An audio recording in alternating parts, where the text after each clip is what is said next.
Alright, what's up everyone? This is James with another race video. Today we are in Lothian, Maryland, which is east of Washington, D.C. for the 2022 Polling House Road Race. Some of my current stats and stats for the race today will come up on the screen, but right off the bat, take a look behind me. This rider in the pink gloves, Safa Brian doppelganger? Maybe? If you don't know who Safa Brian is, look him up on YouTube. He's got some really cool cycling videos. Alright, here we go. We're clipping in and we're out. This guy here in the Kelly Benefits kit, his name is Simon. He won at Black Hill 2 weeks ago, the 4-5 race. So I know he's a strong rider. I know he's a really good racer. And yet, I don't follow him. That's my first mistake. Being a neutral start, I think I was just taking it way too easy, when I could have been using this time to move up in the field.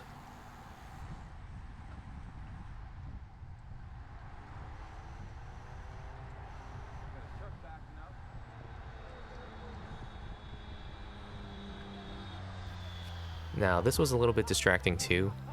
This official on the moto was yelling at this guy who was over the center line who tried to move up on the other lane. And I don't know if he was trying to pull him out or not, but he didn't come out of the race. He just started slowing down and then he fell back in the field. Anyway, I think that took my focus off the race a little bit.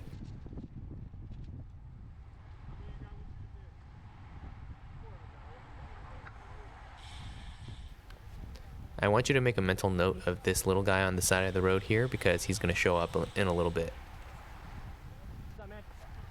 This guy here in the black kit with this neon helmet, I actually recognized him from 2 weeks ago. He was in some of my footage. He was wearing the red, white, and blue jersey, and I just said hi. His name's Andrew. We talked a little bit, again, not focusing on the race and not moving up, but having a good time at least. So this is my second race ever. My heart rate at the start line on Black Hill was 140. I looked at my heart rate today and it was 95, which is much, much better. So I guess I wasn't as nervous. Come to think of it, being relaxed probably hurt me a little bit. If I was nervous, I probably would have been much more focused on the race and the tactics behind the race. So whereas at Black Hill, I was probably a little too nervous, I was probably on the other end of the spectrum for this race. And as I was thinking about it, I think it's possible that I was more relaxed for this race because I knew it would be approximately 75 to 80 minutes of riding compared to Black Hill, which was only 30 minutes of riding. Does that make sense? Yeah, maybe. I don't know. So again, you will notice that my data fields are not up yet because like I said in the first video, I am a noob. And I am 2 for 2 now in starting my Wahoo late.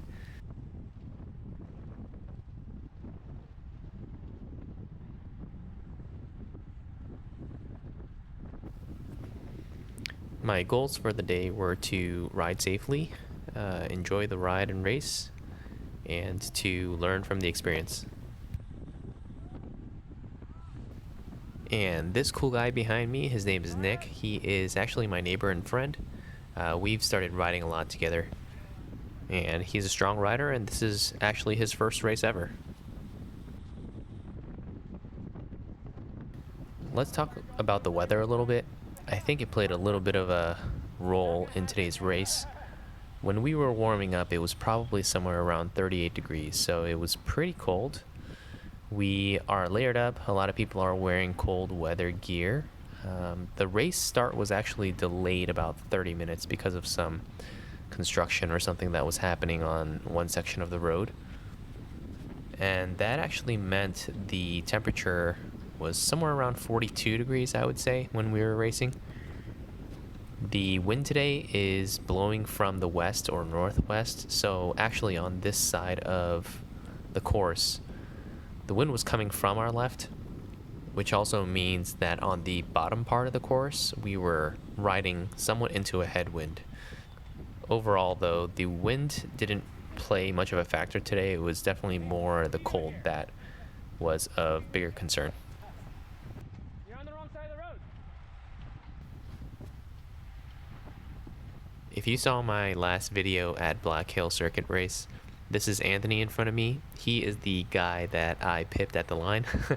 I was joking about filming his backside today, and I told him I would let him get his revenge on me if he had the chance. And he didn't get to have it this race, so maybe next one. I'll give you a chance at revenge. Alright, here's another learning moment. Remember that little guy I said that was on the side of the road? It looks like he was motoring his way back to the pack after maybe a mechanical. And watch what he does. It seems like he's a pretty savvy racer. He says he wants to come up on the right side. So he was kind of polite, but also assertive, which was smart on his part. So he eventually squeezes by, and you'll see he starts squeezing by a bunch of people, and he makes his way up into the front section of the race, which is what all of us back here should have been doing.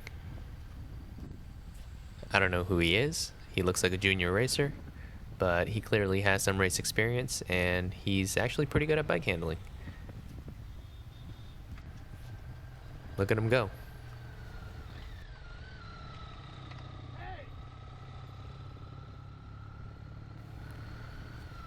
And right here is when the race immediately starts to heat up.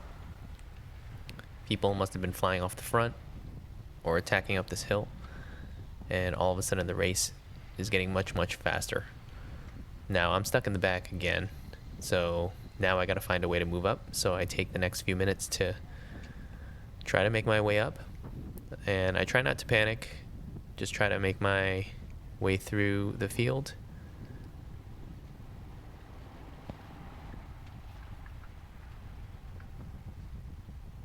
And I see up the road here that there is a field split starting to happen.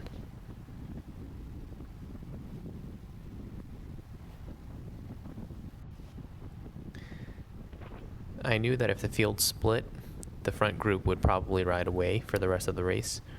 So my idea was to get back to where Nick is, maybe take a couple other strong riders with me and try to bridge up to the group ahead, and then try to just latch onto that group for as long as I possibly can.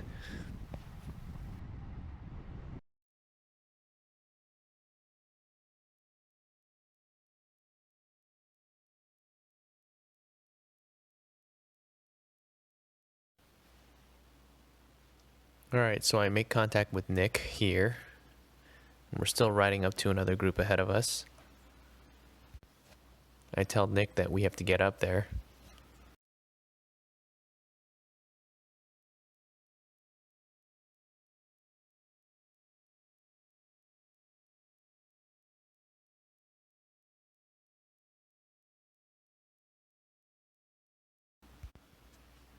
And then here, the group is about 10 to 15 seconds ahead of us. You can kind of see them in the distance.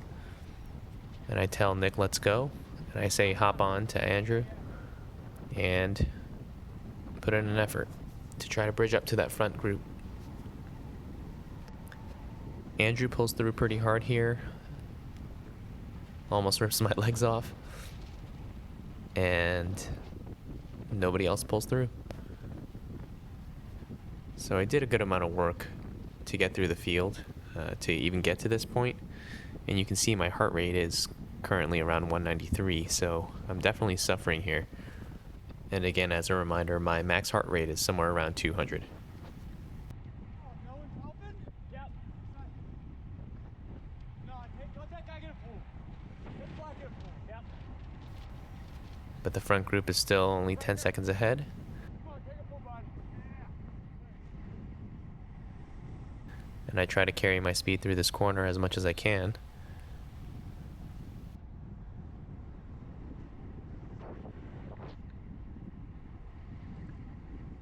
And ultimately, I just don't have the legs to pull it all the way back. On your right. And the group rides off. I think Andrew here looks a little bit annoyed that nobody else pulled through.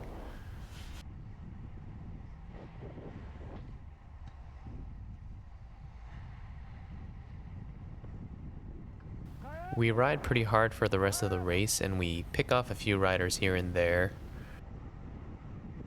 And I basically ride the rest of the race with a group of 5 or 6, with 1 or 2 riders getting shuffled in or out.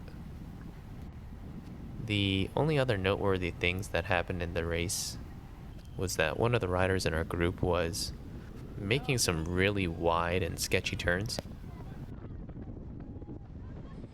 And he was also crossing over the center line sometimes, unsafely. Oops, I did it again. I'm not trying to rag on this guy or pick on him specifically, because we all need to improve on our bike handling and cornering skills. But if you're riding in a race or if you're riding in a group, being predictable is probably one of the safest things you can do. And because I had these things on video, I'm just using it as an example. There was another guy in our group who kept thinking we were attacking on the uphills, and he definitely let us know about that. Yeah, we're not attacking right now. We're 5 miles behind. No, me and the other guy who were pulling down the hill, you guys blew by us. That really hurt. You just had a break. To be fair, we were surging on the uphills, but definitely not attacking. And for me, starting about halfway through lap 3 out of 4, my right calf started cramping up a little bit, or at least felt like it was going to cramp up. So I started changing my pedal stroke a little bit so that I could distribute some of the muscular strain, if you want to call it that. And then I started having some other muscles on my left side start to cramp up a little bit too.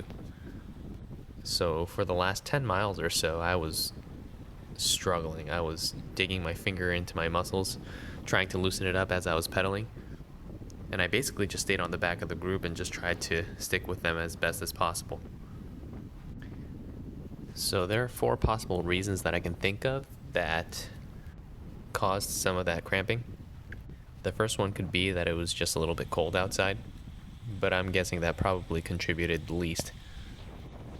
The second reason could just be that it was a really hard race / ride, because I ended up doing 260 watts normalized for about 75 minutes, and that is above my FTP currently. The third reason, which is I guess a little bit dumb, I put about 3mm shim under my right cleat, and I didn't have my bike fit completely dialed in either, so I actually wasn't used to the bike position and a couple of the adjustments that I had made. I say it's dumb because I know that after I make adjustments like that, I shouldn't be riding really hard rides, but I guess I didn't really think about that ahead of time. Now, the fourth reason that I can think of is probably the one that contributed the most. My fueling was really terrible. I had my pancake breakfast about 3.5 hours before the race start.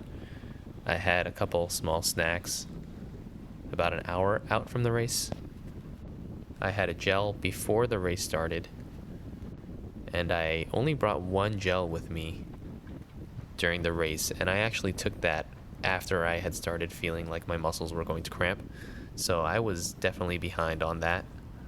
I did have a water bottle with me, and I had another bottle filled with Roctane, but I definitely wasn't staying hydrated as I should have as well. Alright, so this is the final straightaway headed back to the start-finish line. We had a group of 7 coming in, but unfortunately Mike, who was in the neon GII kit, dropped his chain, so there were 6 riders left, and 3 of them went off the front. One of them was Nick, and he did a good job of being in the draft, and he was able to outsprint the other 2 guys. So, good job, Nick. You can clearly see I'm running on fumes here because my head keeps dropping and my heart rate is high. And the reason I'm on the front here is because I was actually trying to catch up to the 3 guys in front to latch on to the back, and it wasn't even close. The other 2 guys behind me, they catch up and pass me, and I can't even latch onto them. So I basically roll in 6th out of our group of 6, and that was that. So I finished 39th out of 74 riders, and I was 7th out of the Cat 5 riders. All right, that wraps up this video. I hope to do better at my next race, and thanks for watching, everyone. Later.